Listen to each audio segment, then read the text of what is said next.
الحمد للہ رب العالمین والصلاة والسلام علی سید المرسلین اما بعد فاعوذ باللہ من الشیطان الرجیم بسم اللہ الرحمن الرحیم۔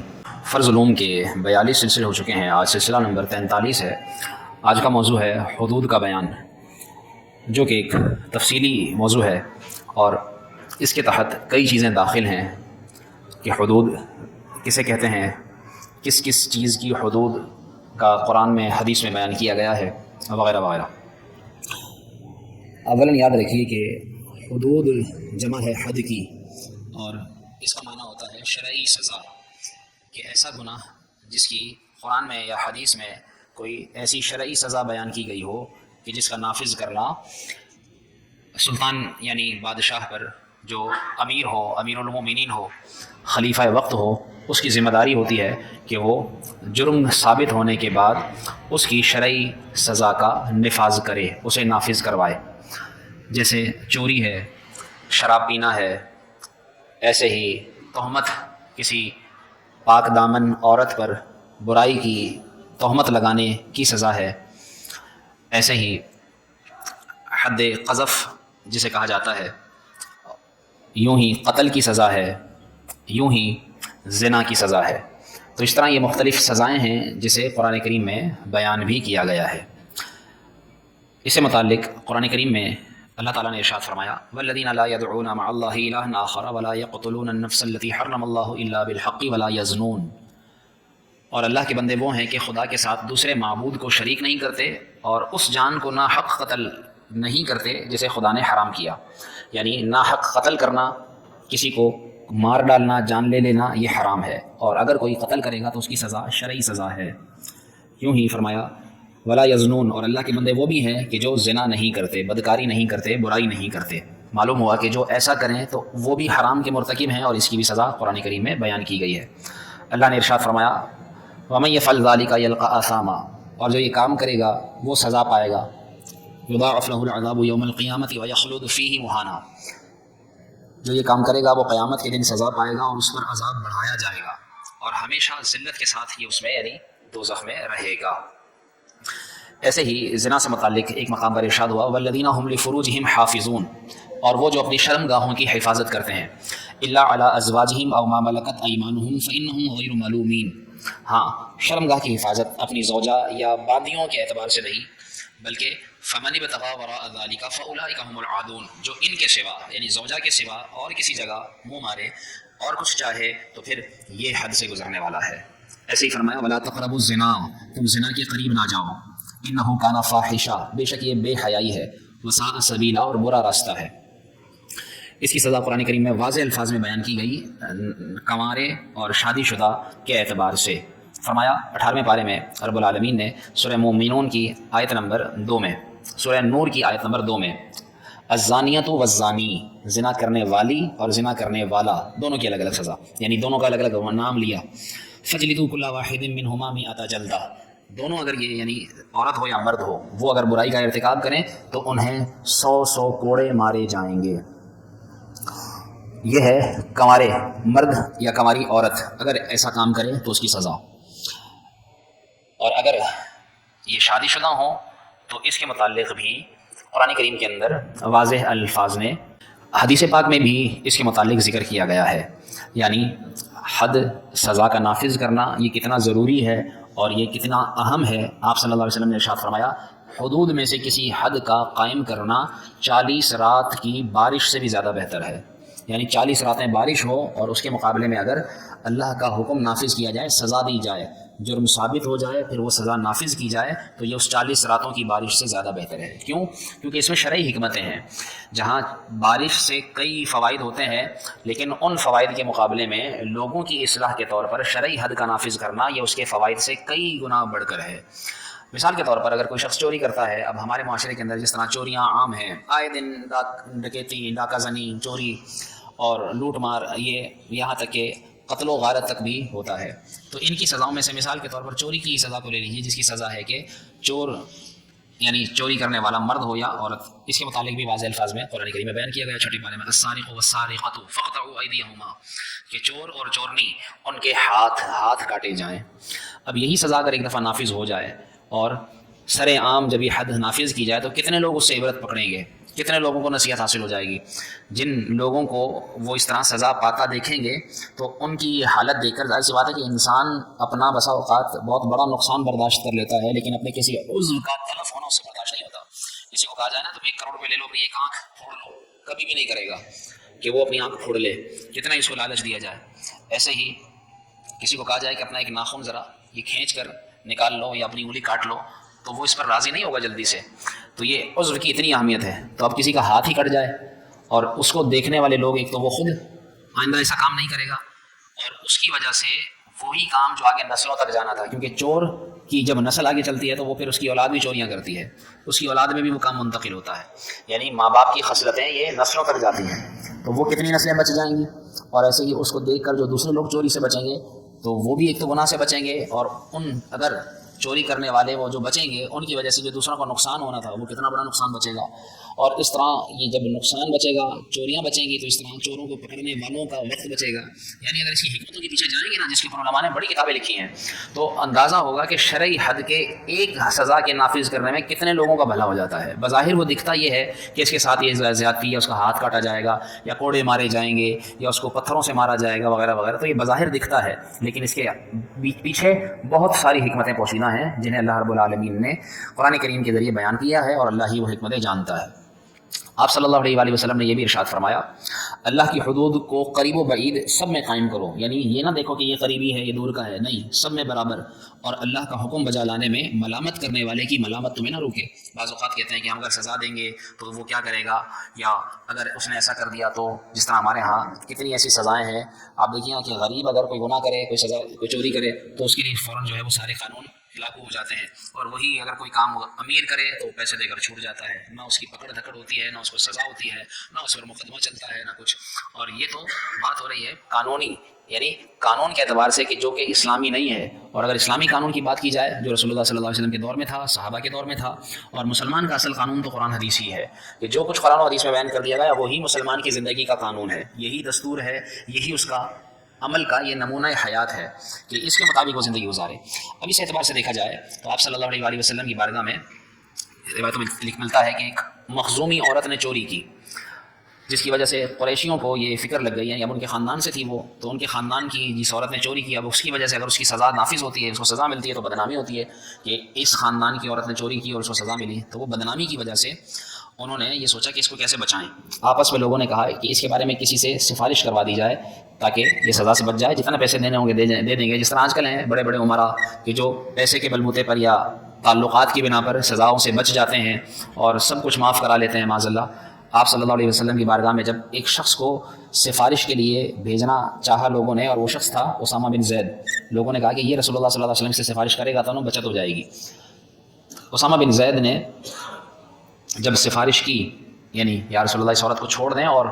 کچھ پیسے ویسے لے لیے جائیں، تو آپ صلی اللہ علیہ وسلم نے ارشاد فرمایا تو حد کے بارے میں سفارش کرتا ہے، یعنی شرعی سزا کے بارے میں باتیں کرتا ہے۔ پھر حضور صلی اللہ علیہ وسلم خطبے کے لیے کھڑے ہو گئے اور خطبے میں یہ فرمایا کہ پہلے جو امتیں گزری ہیں انہیں بھی اس بات نے ہلاک کیا کہ اگر ان کا کوئی شریف زیادہ چوری کرتا تو اسے چھوڑ دیتے، اور کوئی کمزور چوری کرتا تو اس پر حد قائم کرتے۔ خدا کی قسم اگر محمد کی بیٹی فاطمہ بھی چوری کرتی تو اس کا بھی میں ہاتھ کاٹتا۔ کتنی بڑی بات ارشاد فرمائی، میری بیٹی بھی، بلکہ یہ بھی نہ کہا میری بیٹی، محمد کی بیٹی بھی اگر چوری کرتی تو میں اس کے بھی ہاتھ کاٹ دیتا۔ تو اس سے معلوم ہوا کہ حدود قائم کرنے میں کسی کی رعایت نہیں ہونی چاہیے۔ سزا نافذ ہو گئی، ثابت ہو گئی، جرم ثابت ہو گیا تو اب اس سزا کو دیا جائے۔ اب یہ بات ہے وہاں کی جہاں شرعی قانون چلتا ہو، جہاں اسلامی قانون چلتا ہو۔ ہمارے ہاں تو ہے ہی انگریزی قانون، جس میں معاذ اللہ انگریزوں کے بنائے ہوئے قانونوں پر، اور اس پر بھی عمل نہیں کیا جاتا۔ اس پہ بھی عمل ہو جائے تو کتنا سدھار آ جائے۔ اور انگریزی قانون کے اندر جو کچھ شقیں ہیں، انگریزی قانون تو دور کی بات ہے، انگریزی قانون کی روشنی میں جو ہمارے ملک کا اسلامی قانون یا شرعی قانون یا ویسے ہی اسلامی قانون جس کو یا پاکستانی قانون کہہ لیں،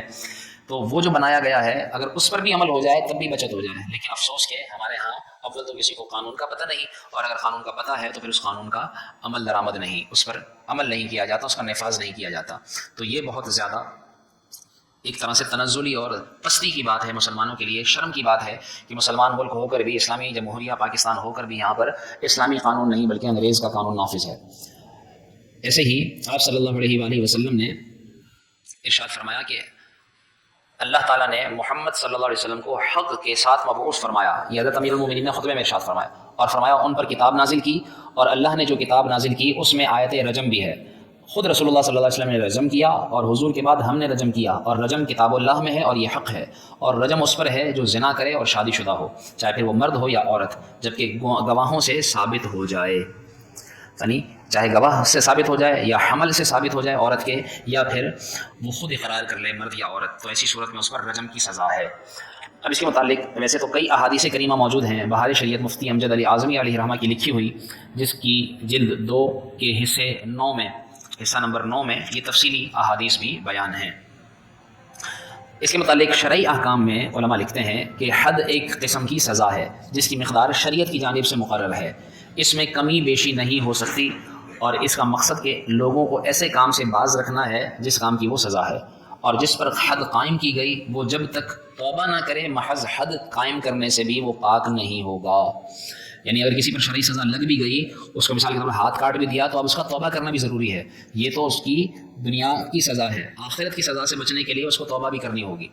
اور ہمارے ہاں تو توبہ صرف اس طرح کانوں پر ہاتھ لگا دیتے ہیں، یعنی ناک پکڑ لیتے ہیں، یوں کر لیتے ہیں تو توبہ ہو گئی. اس کو توبہ نہیں کہا جاتا. قبولیت توبہ کی تب ہے کہ جب انسان اس گناہ کو آئندہ نہ کرے، وہ حقیقی توبہ ہے. ہمارے ہاں تو ادھر کہا ادھر باہر نکل کر پھر وہ گناہ، ادھر چھوڑا ادھر کسی نے پکڑ لیا، باہر نکل کر پھر گناہ. جیل سے چور چھوٹتے ہیں، نکلتے ہی پہلا کام پھر چوری کا کرتے ہیں.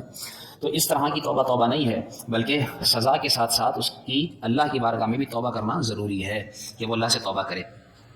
اور جب حاکم کے پاس ایسا مقدمہ پہنچ جائے اور ثبوت ثابت ہو جائیں تو پھر سفارش بھی جائز نہیں،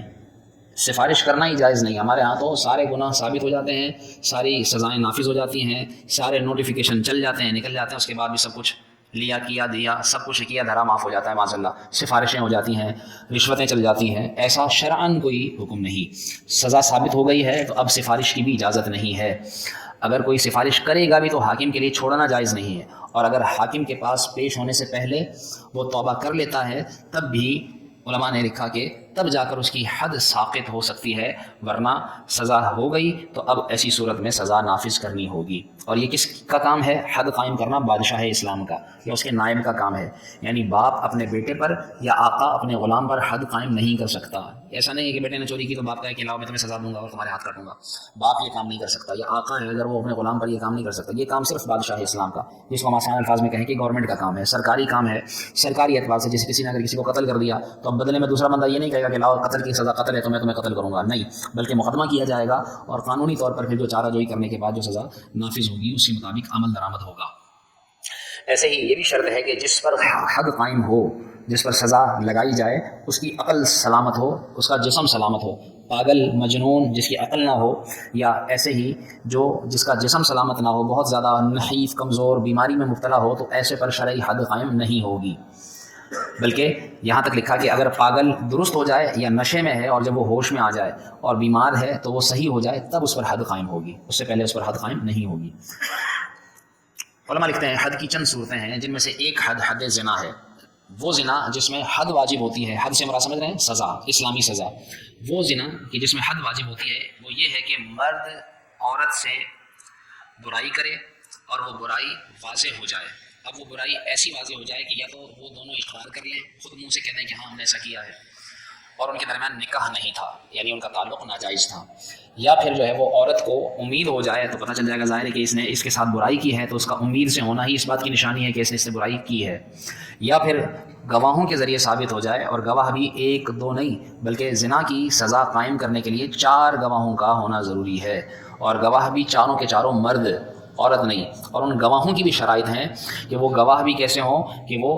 عاقل بالغ ہوں اور عقل ان کی سلامت ہو، اور یوں وہ گواہی دیں اور وہ یہ کہیں کہ اس طرح ہم نے اس برائی کو ہوتے دیکھا کہ جس طرح سرما دانی میں سلائی داخل ہوتی ہے، اس طریقے سے ہم نے یہ برائی ہوتے دیکھی ہے اپنی آنکھوں سے، سنی سنائی بات نہیں. جب وہ یوں گواہی دیں گے تب جو ہے وہ زنا کی سزا حد قائم کی جائے گی. اس کے متعلق یہ بھی یاد رکھیے جو احکام ہیں کہ اگر یہ زنا کے بعد عورت اور مرد باہم دونوں اگر نکاح بھی کر لیں تو یہ نکاح کر لینے سے حد ختم نہیں ہو جائے گی بلکہ ان کی سزا باقی رہے گی. ایسے ہی یہاں تک لکھا گیا ہے کہ جب یہ معاملہ ثابت ہو جائے ایک طریقہ تو علماء نے یہ بیان کیا ہے کہ وہ اقرار کر لیں، دوسرا طریقہ یہ ہے کہ اس طریقے سے وہ اقرار اگر کر بھی لیں تو قاضی کے سامنے 4 بار 4 مجلسوں میں ہوش کی حالت میں اور صاف صریح الفاظ میں وہ اقرار کریں برائی کا، اور ہر بار قاضی 3 مرتبہ تک ان کے اقرار کو رد کرے۔ پہلے وہ کہیں ہاں ہم نے کیا ہے، تو قاضی کہے گا نہیں تم نے نہیں کیا، پھر دوبارہ وہ کہیں ہاں ہم نے کیا ہے، پھر وہ قاضی کہے گا نہیں تم نے نہیں کیا، تیسری دفعہ وہ کہیں گے ہم نے ایسا کیا ہے، پھر بھی وہ یہ کہے گا تم نے نہیں کیا، لیکن جب وہ چوتھی بار اقرار کرے گا تو اب قاضی تصدیق کرے گا۔ یعنی آپ دیکھیے کتنا بڑا معاملہ ہے، اور شریعت کس قدر جو ہے وہ سزا کے نافذ کرنے میں محتاط ہے، اور کس قدر جو ہے وہ شریعت کے اندر ہر چیز کو احتیاط سے بیان کیا گیا ہے۔ اور افسوس یہ ہے کہ لوگوں کو جو ہے اس کے متعلق خبر تک نہیں ہوتی، لوگوں کو اس کے بارے میں معلوم تک نہیں ہوتا، اور جو اس کا وبال ہے وہ ایک طرف ہے۔ اس لیے علماء نے لکھا ہے کہ اس اعتبار سے قاضی چوتھی بار جب وہ اقرار کر لے تو اب 5ویں مرتبہ سوال وہی سوال قاضی اس سے بھی کرے گا، یعنی اسے پوچھے گا کہ زنا کس کو کہتے ہیں، کس کے ساتھ کیا، کب کیا، کہاں کیا، کس طرح کیا۔ جب وہ سارے سوالوں کا جواب ٹھیک طور پر دے دے گا تب حد قائم کرے گا۔ اور اگر قاضی کے سوا کسی اور کے سامنے اقرار کیا، یا نشے کی حالت میں اقرار کیا، یا جس عورت کے ساتھ وہ کہہ رہا ہے کہ میں نے کیا لیکن وہ عورت انکار کرتی ہے، یا عورت جس مرد کے بارے میں کہہ رہی ہے اور وہ مرد انکار کرتا ہے، یا وہ عورت گونگی ہو یا وہ مرد گونگا ہو، یا عورت یہ کہتی ہے کہ میرا تو اس کے ساتھ نکاح ہوا ہے، یعنی جس وقت یہ زنا بتاتا ہے اس وقت تمہیں اس کی بیوی تھی، الغرض یہ ساری کی ساری باتیں، ان میں سے کوئی بھی بات ہوگی تو ان کو سزا نہیں ہوگی، شرعی سزا ان کو نافذ نہیں ہوگی۔ یہ ساری باتیں نہ ہوں تب وہ اقرار کریں۔ جیسے رسول اللہ صلی اللہ علیہ وسلم کی بارگاہ میں ایک عورت آئی اور اس نے اقرار کیا، تو آپ صلی اللہ علیہ وسلم نے اس کو واپس بھیجا کہ تم جاؤ اور سوچ سمجھ کر جب تمہاری حالت ٹھیک ہو جائے پھر آنا۔ کچھ دنوں کے بعد وہ پھر آئی، پھر آپ صلی اللہ علیہ وسلم کے پاس آ کر اس نے اقرار کیا، تو آپ صلی اللہ علیہ وسلم نے ارشاد فرمایا اگر تم نے اقرار کیا ہے تو تمہیں امید ہے؟ کہنے لگی ہاں امید بھی ہے۔ تو آپ صلی اللہ علیہ وسلم نے ارشاد فرمایا کہ جاؤ تمہارا حمل ظاہر ہونے دو، یعنی تمہارا باقاعدہ بطن پیٹ نظر آئے۔ جب وہ عورت کچھ ماہ کے بعد آئی، اس کا پیٹ بتا رہا تھا کہ یہ برائی کر چکی ہے، تو علماء لکھتے ہیں کہ پھر آپ صلی اللہ علیہ وسلم نے ارشاد فرمایا جاؤ پہلے تم بچہ پیدا کرو۔ پھر وہ عورت گئی، وہ بچہ پیدا کر آئی، پھر اس نے اقرار کیا، پھر آپ صلی اللہ علیہ وسلم نے ارشاد فرمایا کہ اب اسے دودھ پلاؤ، اسے پالو۔ 2 سال تک اس نے اس کی پرورش کی، پھر وہ آئی، پھر آپ صلی اللہ علیہ وسلم نے اس پر حد جاری فرمائی، پھر اس کو رجم کیا گیا۔ اور جو سزا زنا کی بیان کی گئی کہ وہ کوڑے مارنا، یعنی 100 کوڑے، اور کوڑا جو ہمارے ہاں جسے درہ بھی کہا جاتا ہے، لتر جسے ہمارے ہاں کہا جاتا ہے، وہ دراصل چمڑے کا ایک پھیلا ہوا اس طرح کا ٹکڑا کہ جو صحیح معنوں میں اس کی اوپر نیچے سے سلائی کرنے کے بعد جب چمڑے کو دبل تہ لگا کر اس کو مارا جاتا ہے، تو صحیح معنی میں اگر وہ کسی کی ننگی پیٹھ پر اگر پڑ جائے تو صحیح معنوں میں بتا رہا ہوں کہ وہ کھال کھینچ لاتا ہے ساتھ، اتنی شدت ہوتی ہے اس کوڑے کی۔ پھر بھی اگر کوئی برداشت کر جائے تو یہ اس کی دنیا کی سزا، آخرت کی سزا توبہ سے معاف ہوگی، توبہ قبول ہوئی تو، نہیں ہوئی تو اللہ بہتر جانتا ہے۔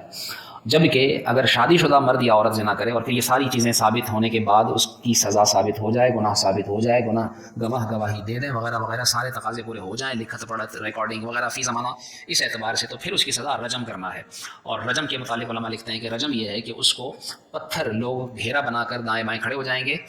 اور دائرے کی صورت میں بیچ میں اس کو کھڑا کیا جائے گا، اور چاروں طرف سے لوگ اس کو پتھر ماریں گے، اور جس طرح اس کے پورے جسم نے لذت اٹھائی اس طرح ہر پتھر جو اس کو جگہ جگہ لگیں گے تو اس طرح اس کے ہر بدن سے اس کو اس کی سزا کا گویا کہ احتساب دینا ہوگا، اسے بھگتنا ہوگا، اور پھر اس کو اتنے پتھر مارے جائیں کہ وہ مر جائے۔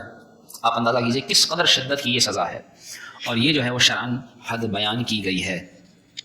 علماء نے یہاں پہ یہ بھی لکھا ہے کہ درہ مارتے وقت، یعنی جب کوڑے لگائے جائیں گے تو اس وقت مرد کے کپڑے اتار لیے جائیں گے، مگر اس کا تہبند یعنی پاجامہ یعنی ستر اس کا چھپا رکھا جائے گا، اوپر سے اس کے کپڑے ہٹا دیے جائیں گے۔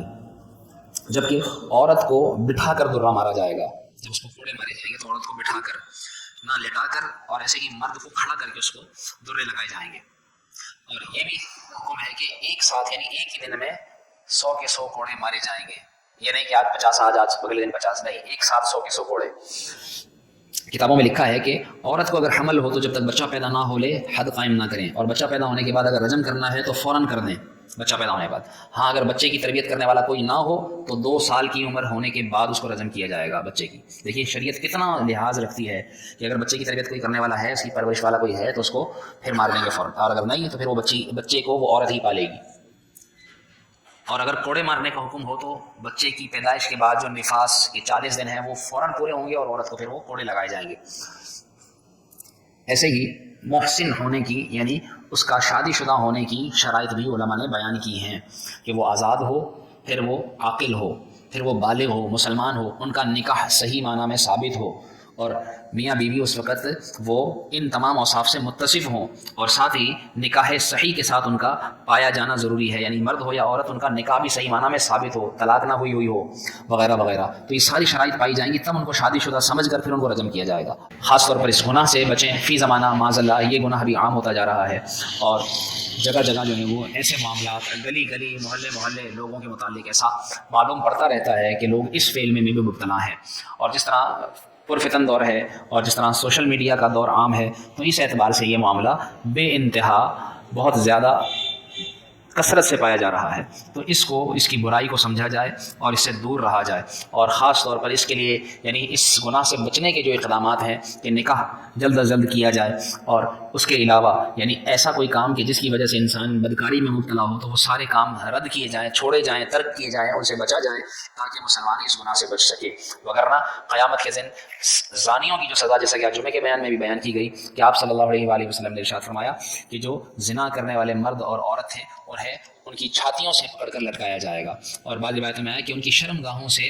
ایسی بدبو ہوگی کہ جس کی وجہ سے جہنمی بھی تکلیف اٹھائیں گے. یعنی ویسے ہی تکلیف میں ہوں گے تو تکلیف والا اور کیا تکلیف اٹھائے گا. تو اس تکلیف کا اندازہ بیان کرنے کے لیے بتایا گیا کہ ان کے ذریعے لوگوں کو تکلیف ہوگی، تو جن کے ذریعے دوسروں کو تکلیف ہوگی وہ خود کتنے تکلیف میں ہوں گے، اس سے اندازہ لگانا کوئی مشکل نہیں. تو اس لیے اس طرح کے احکام یعنی جو قرآنی احکام ہیں انہیں جو ہے وہ سمجھا پڑھا جائے، اور ان سزاؤں کو پڑھنے کے بعد اللہ سے ڈرا جائے اور ان سے بچنے کی کوشش کی جائے. اسی میں عافیت اور اسی میں بھلائی ہے.